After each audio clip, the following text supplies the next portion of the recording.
सांगलीमध्ये रमजान ईद मोठ्या उत्साहात साजरी. रमजान ईद पवित्र सण.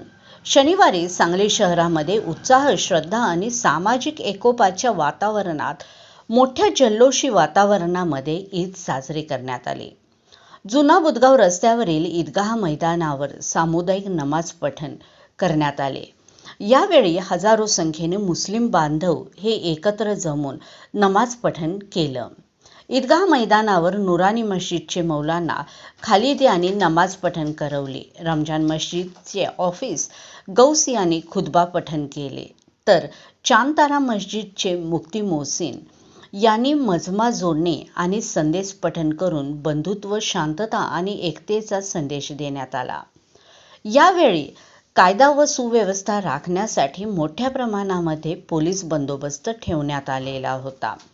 मुस्लिम बांधवांना शुभेच्छा देण्यासाठी विविध क्षेत्रातील मान्यवरांची उपस्थिती लक्षणीय होती.